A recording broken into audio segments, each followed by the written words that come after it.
est avec nous pour revenir sur cette belle distinction de l'équipe marocaine de futsal. Yacine El Yatoui, consultant sportif, il est en direct de Paris avec nous.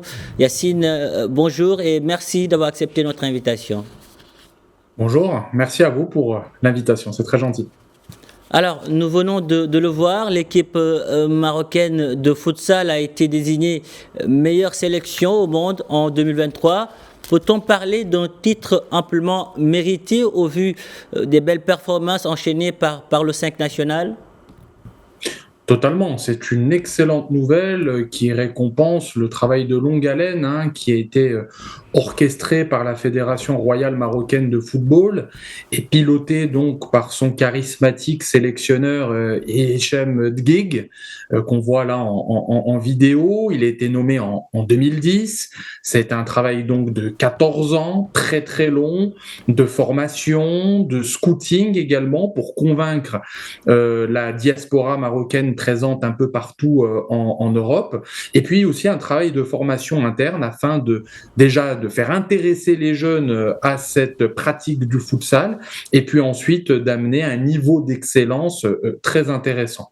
On rappelle que cette sélection de futsal réalise leur match à domicile à la salle Ibn Yassine à Rabat, qui est remplie totalement les standings internationaux, qui n'a rien à envier aux salles européennes ou latino-américaines. Et donc le Maroc, par on va dire cette distinction donc de Futsal Planet, qui est un journal spécialiste sur le futsal, qui est parrainé par la FIFA.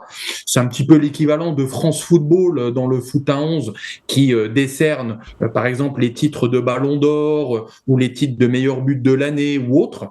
Et ben c'est une très bonne vraiment reconnaissance du travail donc de la Fédération royale marocaine de football et de l'ensemble des composantes du futsal qui désormais emmène le Maroc dans le Gotha du football mondial, parce que rappelons-le, le Maroc, dans le classement FIFA, est la 6e meilleure nation au monde et la meilleure nation africaine depuis maintenant plusieurs années.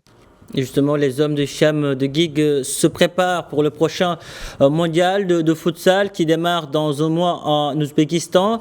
Le Maroc va évoluer dans la poule E aux côtés du Portugal, du Panama et du Tadjikistan.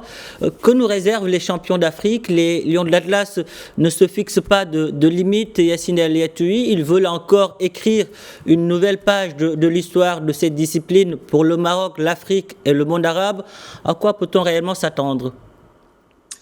Le Maroc va vraiment avoir les dents longues dans cette compétition qui se déroulera donc au mois de septembre. Ironie du sort, il y aura une revanche contre le Portugal, parce que déjà lors du dernier mondial en Lituanie, le Maroc avait déjà affronté le Portugal et en phase de poule, et le match s'est terminé sur un score de parité 3-3. Rappelons que le Portugal est tenant donc du titre et donc champion du monde en titre de futsal. C'est la 2e meilleure nation de futsal au classement FIFA. Donc déjà, il y aura un gros choc dès les phases de poule. Et puis ensuite, il faut continuer à rêver et espérons donc Hicham Dgig et l'ensemble de ses joueurs, dont El Mesrar, le capitaine emblématique qui joue à Lavallois, au stade Lavallois, va nous emmener peut-être dans un dernier carré déjà qui sera historique, voire même la victoire finale. C'est ce qu'il faut espérer. Parce que lors de la dernière Coupe du Monde, le Maroc avait perdu vraiment par la plus petite marge contre le Brésil en quart de finale 1-0. Donc les espoirs sont grands et espérons donc que la sélection de futsal sera dans la lignée de la sélection olympique qui est actuellement en demi-finale donc de Paris 2024, et dans la lignée également de l'équipe A de foot à 11 qui est également demi-finaliste de la dernière Coupe du Monde. C'est tout ce qu'on espère pour le Maroc, pour l'Afrique, mais également pour l'ensemble du monde arabe. Yacine El Yatoui, merci pour toutes ces précisions. Merci d'avoir répondu à nos questions.